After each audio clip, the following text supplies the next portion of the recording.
Bonjour à tous. Alors, ceci est la première vidéo d'une série où je souhaite vous parler de notre système planétaire, c'est-à-dire celui dans lequel on vit actuellement. Je précise, au cas où il y aurait des aliens qui regardent cette vidéo, on ne sait jamais. Alors, vous allez me dire qu'ils peuvent regarder ça de chez eux, mais il faudrait qu'ils puissent capter notre Wi-Fi à des milliers de milliards de kilomètres de là, et j'aimerais bien savoir comment, étant donné que dès que je m'éloigne d'à peine quelques mètres de ma bande, ça commence à laguer. Bon, ok, la vidéo a commencé il y a moins d'une minute et je raconte déjà n'importe quoi. C'est bien parti cette histoire. Bref, reprenons. Je disais que l'on est certainement tous en admiration devant les images des différentes planètes et autres corps étranges composant le système solaire, mais que l'on pense au final assez peu à la façon dont celles-ci ont été récupérées. Pourtant, il a bien fallu envoyer des sondes à ces endroits pour capturer ces images et nous les envoyer, en particulier cette superbe image de Pluton, cliché de vacances de la sonde New Horizons pris à 6 milliards de kilomètres de nous, rien que ça.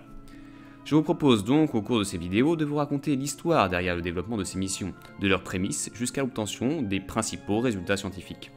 Et je vais faire ça en examinant les missions en fonction de leur objectif, objet par objet.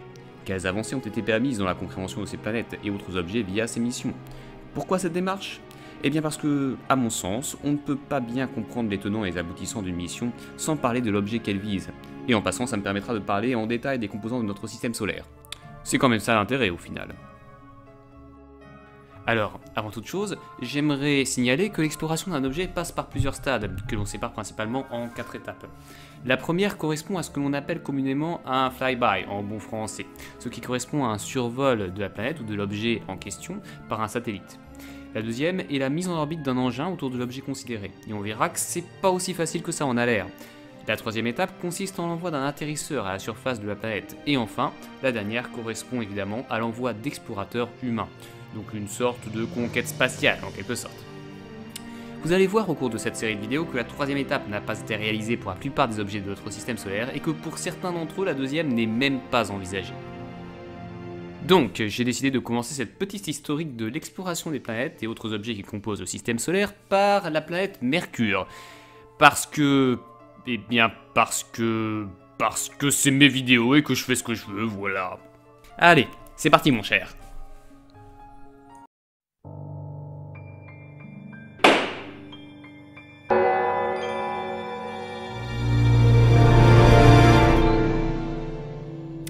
Facilement observable en début ou en fin de nuit, suivant les cas, Mercure est connu depuis la nuit des temps. Son nom lui vient du dieu romain Mercure qui se trouve être le messager des dieux. Les anciens l'appelaient ainsi à cause des déplacements extrêmement rapides de la planète dans le ciel. De plus, ces déplacements croisant régulièrement ceux des autres planètes, ils pouvaient s'apparenter à des livraisons de messages. Bon, on peut se dire qu'ils auraient pu se rendre compte que sa vitesse était la conséquence de la proximité de la planète avec le Soleil, celui-ci entraînant Mercure dans sa course dans le ciel. Mais à ce moment, la plupart des intellectuels étaient convaincus que le Soleil tournait autour de la Terre, et non l'inverse. Donc non, une telle hypothèse n'était pas envisageable. Vous avez sans doute remarqué que j'ai dit la plupart des intellectuels, car certains penseurs de l'époque évoquaient déjà la possibilité d'un système héliocentrique. On peut citer par exemple Aristarque de Samos, un mathématicien grec, qui vers l'an 270 avant Jésus-Christ a émis l'hypothèse que la Terre tourne autour du Soleil et non l'inverse, suite à une série de déductions, mais je diverge. Donc, reprenons. Que savait-on de Mercure dans les années 50 avant le développement de l'exploration spatiale? Eh bien, pas grand-chose au final. On savait que Mercure était la plus petite planète du système solaire, que sa distance par rapport au Soleil était d'environ 58 millions de kilomètres, que sa durée de rotation était d'environ 58 jours, et que la durée d'une année mercurienne était d'environ 88 jours. On peut d'ailleurs remarquer que lorsque Mercure fait 2 tours autour du Soleil, elle effectue 3 rotations sur elle-même. Et ce n'est pas un hasard, cela s'appelle un phénomène de résonance qui se retrouve à de nombreuses reprises dans le système solaire. Le plus connu étant la résonance de la Lune qui fait un tour sur elle-même durant une révolution autour de la Terre. C'est d'ailleurs pour cela que l'on ne voit qu'une seule de ses faces. On parle alors de rotation synchrone. Pour le cas de Mercure, on peut prouver que ce phénomène de résonance est stable dans le temps, c'est-à-dire que ce comportement va perdurer jusqu'à la fin du système solaire, à moins que l'apparition d'une perturbation extérieure vienne, perturber le système. On avait également remarqué une absence d'atmosphère dense pour Mercure, contrairement à Vénus et Mars, et une carte de sa surface avait pu être mise en place, celle de référence étant celle réalisée par Antoniadi en 1934. Et oui, comme vous pouvez le remarquer, il s'agit d'un dessin. Et non, on ne pouvait pas réaliser une image photographique de la planète à cette époque. Alors, bien sûr, les plaques photo étaient utilisées en astronomie depuis la fin du 19e siècle, mais la proximité de Mercure avec le Soleil empêchait une prise d'image correcte. Voici un exemple de photographie effectuée en 1948 par Audouin Dollfus. On ne peut pas dire qu'on distingue grand chose, n'est-ce pas? La cartographie de la planète n'était donc pas très précise avant l'exploration spatiale. L'exploration spatiale de la planète n'est envisagée qu'après les premiers succès de la conquête spatiale au début des années 60. Pourquoi si tard? Eh bien il existe plusieurs raisons, la principale étant l'existence de contraintes techniques importantes. En effet, la taille de Mercure et sa proximité avec le Soleil rendaient son approche difficile et la mise en orbite d'un satellite quasiment impossible à cause de l'immense masse de cette dernière. Ben oui, pour ceux qui pensent qu'il est facile d'aller en ligne droite d'un point A à un point B dans l'espace, laissez-moi vous dire que non. Tout simplement car ça nécessite l'emploi d'une quantité très importante de carburant qu'il faut envoyer dans l'espace avec le satellite, et ça coûte cher mine de rien. Il est beaucoup plus facile et moins cher d'exercer une poussée initiale avec le bon angle, puis de se laisser porter par la gravité et de se servir de l'attraction qu'exerce le Soleil pour rallier une planète en faisant quelques corrections de trajectoire en chemin. Quant à la mise en orbite, elle est encore plus difficile à réaliser car il faut arriver avec une vitesse suffisamment importante pour que le satellite ne soit pas attiré par la gravité de la planète et tombe sur elle, mais aussi suffisamment faible pour ne pas la dépasser et refaire un tour gratuit du système solaire. Vous pourriez me dire, ben c'est facile, on n'a qu'à freiner. Alors oui, c'est le cas sur Terre lorsqu'il y a beaucoup de matière sur lesquelles les forces de frottement peuvent s'appliquer. Mais dans l'espace, qui contient typiquement 3 particules par centimètre cube, sur quoi vous voulez freiner, hein? On peut en effet ralentir la vitesse du module, mais ce ne sera pas aussi évident que sur Terre, et de loin. C'est pourquoi la sonde Rosetta a dû effectuer une trajectoire complètement alambiquée pour s'approcher de la comète Churyumov-Gerasimenko, ce qui lui a pris 10 ans. Ceci a été nécessaire pour qu'elle cale sa vitesse à celle de la comète et puisse se mettre en orbite malgré la petite taille de l'objet. Ah oui, au passage, vous aurez remarqué que je parle de la comète Churyumov-Gerasimenko et non pas Tchouri comme les journalistes l'ont surnommé, car si elle porte ce nom, c'est en l'honneur de ses 2 découvreurs, Klim Ivanovitch Churyumov et Svetlana Ivanovna Gerasimenko, qui ont relaté celle-ci dans un article datant de 1969. J'estime donc qu'il est préférable d'utiliser ce nom pour rendre un minimum hommage au travail de ces personnes. Donc, ce que je disais, c'est qu'après avoir atteint la Lune à la fin des années 50, puis Mars et Vénus au début des années 60, l'idée du développement d'une mission vers des destinations plus lointaines fut vite envisagée. Mercure était une destination évidente, de par sa proximité avec la Terre, mais pour les raisons que j'ai évoquées, cela ne s'est pas fait immédiatement. Il a fallu attendre le développement d'une nouvelle technique permettant d'économiser du carburant pour envisager l'arrivée d'un engin vers cette destination, l'assistance gravitationnelle. Cette technique consiste à utiliser le passage à proximité d'un objet massif comme une planète pour par exemple modifier la trajectoire de la sonde spatiale. Alors qu'elle passe à proximité de cet objet avec une vitesse trop élevée pour permettre une mise en orbite, l'influence gravitationnelle que celui-ci exerce va permettre de modifier la trajectoire de la sonde, de la ralentir ou au contraire lui permettre d'accélérer. L'idée d'utiliser ceci pour corriger la trajectoire des satellites remonte au début du XXe siècle, mais elle n'a été envisagée sérieusement qu'à partir des années 50. Comme évoqué précédemment, le principal avantage d'une telle technique tient dans l'économie du carburant du satellite, ce qui permet d'envisager des missions spatiales vers des destinations plus lointaines qu'auparavant. En 1968, un dossier de proposition de mission à destination de Mercure avec assistance gravitationnelle de Vénus est déposé à la NASA parmi d'autres projets.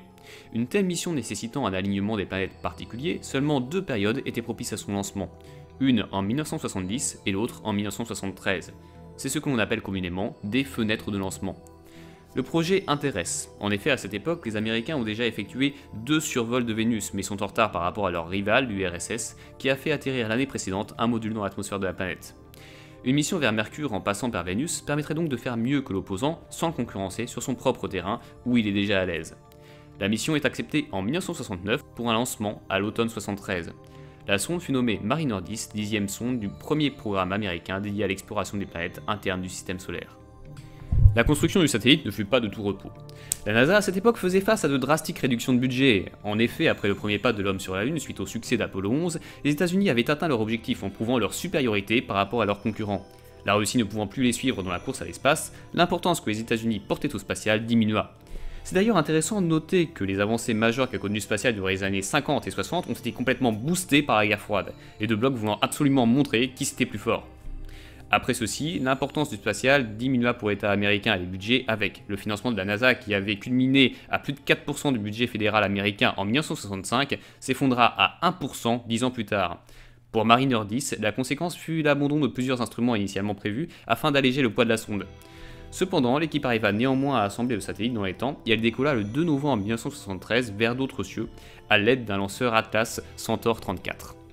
La première chose que l'engin entreprit après que l'on eut vérifié que sa trajectoire était correcte fut de se retourner et prendre plusieurs images de la Terre. Ceci afin de vérifier que les caméras fonctionnaient correctement et de permettre leur calibration. Des images de la Lune furent également effectuées dans le même but. En passant, les images obtenues du pôle nord lunaire permirent aussi de renforcer la cartographie de cette partie du satellite qui avait été assez peu observée auparavant. Ces images de très bonne qualité apportèrent l'espoir de faire de même avec Mercure. Ensuite, Mariner 10 s'éloigna petit à petit de sa planète mère et s'élança dans sa course vers son objectif. Après plusieurs corrections de trajectoire, le satellite subit une avarie grave d'origine inconnue, qui lui fait perdre environ 16% de son carburant. Malgré ceci, la sonde atteint Vénus le 5 février 1974 jusqu'à s'approcher à moins de 6000 km de la surface de la planète. La série d'images que Mariner 10 enregistra permit d'apporter des informations inédites sur les mouvements des couches nuageuses de l'atmosphère de Vénus. Mais j'aborderai les résultats scientifiques apportés par cette mission sur cette planète dans une autre vidéo consacrée à cette dernière. Après ces mesures, Mariner 10 s'éloigna de la planète, bien sûr en prenant le temps de rajouter des images à sa collection. L'assistance gravitationnelle de Vénus permit de réajuster la vitesse du satellite pour que le survol de Mercure se passe dans les meilleures conditions possibles. La sonde atteint enfin son objectif en mars 1974 et commença à acquérir des images dès le 23 de ce même mois. Le satellite passa au plus près de la surface de la planète le 29 mars, bon, à quand même plus de 5790 km. On peut à présent rajouter sur notre frise cette date comme étant celle du premier flyby de la planète, et on voit que ça ne date pas d'il y a si longtemps au final. Les images récoltées suite à cette première approche de Mercure par un satellite permirent de booster la connaissance que l'on avait de la planète. La surface cratérisée de cette dernière apparaissait comme proche de celle de la Lune, mais présentait malgré tout quelques différences. Par exemple, de larges escarpements ressemblant à des sortes de falaises parcourent la planète. Ce sont des cicatrices d'une contraction d'origine inconnue et interprétées comme un refroidissement assez violent de Mercure. Les études effectuées montreront plus tard que ces structures sont compatibles avec un refroidissement du cœur de la planète qui entraîne une compression de son enveloppe. Les cratères présents sur Mercure montrent que plusieurs phases de bombardement météoritique ont eu lieu, un ancien et un dit tardif. En effet, les cratères striés de raies sont symptomatiques d'un impact sur une surface moins malléable et donc moins chaude que dans les premières années du système solaire. L'hypothèse d'un bombardement tardif avait déjà été évoquée après avoir analysé les cratères présents sur la Lune et sur Mars, mais on pensait que ces événements variaient avec la distance au Soleil. Les observations de Mariner 10 ont pu écarter cette hypothèse. Le passage de Mariner 10 permit également la découverte du bassin Caloris, situé au nord de la planète et identifié comme le vestige d'un énorme impact, comme ceux présents sur la Lune avec les mers lunaires. La grosse surprise de ce flyby fut la découverte d'un champ magnétique autour de la planète d'une intensité correspondant à environ 1/16e de celui de la Terre. Ceci n'était absolument pas attendu, une planète beaucoup plus grosse que Mercure comme Mars n'en possédant pas. Il s'agissait donc d'un mystère qu'il fallait éclaircir. Après son passage près de Mercure, la mission ne s'arrêta pas là pour autant. En effet, des calculs préalables avaient permis d'établir qu'un deuxième passage auprès de la planète était possible, moyennant un tour gratuit du Soleil. Enfin, pas vraiment gratuit, mais bon, vous m'avez compris quoi. Mariner 10 effectua donc cette révolution autour du Soleil avant de revenir vers la planète. Le hasard fit que la même partie de la surface de Mercure était éclairée que lors du premier passage. Manque de bol quoi. Mais le satellite passa à proximité du pôle sud de la planète, ce qui permit une meilleure couverture de cette partie de sa surface. Cette approche eut lieu le 21 septembre 1974. A l'époque, c'était une grande première, la première fois qu'un satellite revenait vers sa cible initiale. Ce passage ne permit néanmoins pas de découvrir de nouvelles structures, mais confirma celles déjà observées. La présence d'hélium sur la planète, qu'on attribua plus tard au vent solaire, fut également confirmée. Durant les 3 jours du passage, la moisson photographique fut aussi extrêmement abondante. Après ce deuxième passage, le satellite continua sa course, ses réserves de carburant bien entamées, mais pas complètement vides. L'équipe derrière la mission avait réussi à calculer que les réserves de carburant et la trajectoire du satellite étaient compatibles avec la réalisation d'un troisième passage. La sonde effectua donc une autre révolution autour du Soleil avant de revenir vers Mercure pour la 3e fois. Le flyby eut lieu le 16 mars 1975 et la sonde passa cette fois-ci au-dessus du pôle Nord, mais avec toujours la même phase baignée par la lumière solaire. Ils avaient vraiment pas de bol pour ce coup-là. Ce troisième passage permit la prise de centaines d'images avec une très grande précision, une précision d'environ 137 mètres. Il permit également de confirmer que le champ magnétique précédemment détecté était bien intrinsèque à la planète et ne venait pas du Soleil, quelque chose d'assez exceptionnel. Après ce dernier passage, le carburant du satellite finit par s'épuiser et la sonde devint silencieuse le 24 mars 1975. Un timbre fut produit la même année pour commémorer l'événement. La moisson de résultats scientifiques apportés par Mariner 10 est exceptionnelle. En plus d'effectuer une cartographie d'environ 45% de la surface de Mercure, le satellite a permis d'apporter de nombreuses informations inédites sur l'intérieur de notre système solaire. En effet, Mercure étant une planète qui a été peu affectée par les mouvements tectoniques, comme la Lune, elle est une source d'informations fiables sur les bouleversements qu'a connu le système solaire au cours de son existence, permettant ainsi de confirmer les résultats obtenus avec la Lune. Après cette mission au succès retentissant, D'autres furent bien sûr envisagés, mais plusieurs difficultés surgirent. La première correspondait aux problèmes techniques évoqués plus tôt, qui ne permettaient pas d'envisager un objectif différent pour une autre mission à destination de Mercure. Mais bon, ce n'était pas une raison très importante, au final. La deuxième était la baisse du budget du spatial que j'ai évoqué auparavant. Et la dernière était liée à un intérêt moins important pour Mercure comparé à d'autres objets du système solaire. Ce dernier point a de quoi étonner, mais en y réfléchissant, ça correspond à quelque chose de classique. Quand les financements viennent à manquer, les budgets se concentrent vers l'étude d'objets qui apparaissent comme plus intéressants à étudier d'un point de vue scientifique. Et pour les planètes, vous avez d'un côté Vénus et Mars, deux planètes proches de nous, littéralement, autant en taille qu'en apparence. C'est joli, mystérieux, ça donne envie d'y aller, et on se dit que les observations que l'on va rapporter vont forcément être extrêmement intéressantes. Et de l'autre, on a Mercure, petite planète sans atmosphère, brûlée par le soleil et qui a un physique à lui jeter des pierres. C'est sûr que ça paraît moins sexy à étudier, même s'il est évident que ce n'est pas aussi simple. Bref, toutes ces raisons ont fait qu'une nouvelle mission à destination de cette planète a tardé à être financée. Mais durant les années 80, de nouvelles études, principalement celles réalisées par l'astronome Chen Wanyan, ont permis de démontrer qu'une mise en orbite d'un satellite autour de Mercure est théoriquement possible, moyennant plusieurs assistances gravitationnelles de la part de la Terre, Vénus et Mercure elle-même. Plusieurs projets de mission sont donc proposés à la NASA durant les années suivantes, mais elles se voient refuser au profit d'autres missions d'exploration. Ce n'est qu'en 1999 qu'une proposition déposée l'année d'avant est finalement sélectionnée pour faire partie du programme Discovery, qui s'attache à l'exploration des planètes internes du système solaire. Le lancement de la mission est initialement fixé à mars 2004, pour une mise en orbite prévue en 2009. Celle-ci est nommée Messenger, en référence au messager des dieux dont Mercure doit son nom. Afin de permettre la mise en orbite de la sonde, la trajectoire prévue pour celle-ci était pour le moins alambiquée. Si vous vous plaigniez que la trajectoire empruntée par Mariner 10 était complexe, vous n'aviez encore rien vu. Parce que sérieusement, regardez-moi cette trajectoire de malade! Bon, ne paniquez pas, on va détailler tout ça. Pour atteindre la vitesse optimale permettant la mise en orbite, la trajectoire prévoyait une assistance gravitationnelle de la Terre, 2 de Vénus et 2 de Mercure, mais ce programme va se voir un peu chamboulé. En effet, le développement de la mission se passa bien, mais dans les dernières étapes, des vérifications supplémentaires furent nécessaires, retardant ainsi le lancement du satellite à août 2004. Ce changement nécessita une correction de la trajectoire de la sonde avec l'ajout d'une troisième assistance gravitationnelle de Mercure, reportant ainsi la mise en orbite prévue à 2011. Messenger fut finalement lancé sans accroc de la base de Cap Canaveral le 3 août 2004. 9, 8, 7, 6, 5, 4, 3, main engine start, 2, 1, and 0, and liftoff of Messenger on NASA's mission to Mercury, a planetary enigma in our inner solar system. La première partie du voyage de la sonde consista en la réalisation des multiples assistances gravitationnelles nécessaires pour permettre la mise en orbite de la sonde. Le satellite effectua un premier tour autour du Soleil avant de retrouver la Terre le 2 août 2005, lui permettant de se projeter vers l'intérieur du système solaire et plus précisément vers Vénus, qu'elle atteignit le 24 octobre 2006. Messenger passa au-dessus du pôle nord de la planète à moins de 3000 km de sa surface avant de s'éloigner pour un nouveau tour du Soleil qui la ramena vers Vénus. Ce second passage eut lieu moins d'un an plus tard, le 5 juin 2007. Durant ces passages, la sonde prit de nombreuses images, ainsi que des mesures des paramètres atmosphériques des couches nuageuses de Vénus. Mais à nouveau, j'en parlerai dans un épisode ultérieur. A la suite de ce second passage, la sonde se dirigea vers sa destination finale, qu'elle finit par atteindre le 14 janvier 2008, plus de 30 ans après Mariner 10, quand même, ça fait long l'attente. A partir de là, l'objectif de chaque assistance gravitationnelle va être de rapprocher le plus près possible l'orbite de Messenger de celle de Mercure, ainsi que de cadrer sa vitesse à celle de la planète. Ces flybys eurent lieu le 14 janvier 2008, le 6 septembre de la même année, ainsi que le 29 septembre 2009. Contrairement au flyby de Mariner 10, différentes parties de Mercure étaient éclairées durant ces passages, ce qui permit de compléter grandement la cartographie de la planète à près de 90%. Autrement, la moisson de données récupérées fut absolument énorme, et permit d'en apprendre plus sur cette mystérieuse planète. Parmi les autres avancées notables, on peut citer l'analyse de la surface de la planète, dont le nombre de cratères qu'elle présente est moins important que celle de la Lune, ce qui traduit une surface plus jeune, moins de 2 millions d'années, et donc une activité volcanique plus récente, qui était insoupçonnée pour cette planète.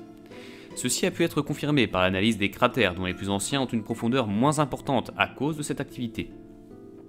Ces flybys ont également permis une caractérisation plus précise du champ magnétique mercurien, qui s'apparente à un dipôle quasiment aligné sur l'axe de rotation de la planète, comme son homologue terrestre. Cette similarité a poussé les chercheurs à considérer que l'origine d'un tel champ magnétique était certainement le même que pour celui de la Terre, la présence d'un noyau liquide, ce qui est étonnant étant donné la petite taille de Mercure. Après ces 3 passages, l'insertion orbitale de Messenger se déroula finalement sans accroc le 18 mars 2011. On peut de ce fait revenir à nos différentes étapes traduisant la conquête de Mercure et y placer cet événement. Constatez que c'est quand même très récent. L'observation de cet astre est très loin d'être terminée. Revenons à Messenger. L'orbite d'insertion de la sonde a été choisie comme étant très elliptique pour observer au plus près le bassin Caloris, le cratère le plus vaste de la planète, et donc une structure particulièrement intéressante, mais aussi pour s'éloigner de la chaleur résultant de la lumière projetée du Soleil sur Mercure. L'observation se passe sans problème et la mission initialement prévue pour s'arrêter en 2012 est finalement prolongée. Lors de cette prolongation de la mission, une modification de l'orbite du satellite est effectuée afin de se rapprocher de la surface de Mercure et ainsi de mieux l'observer.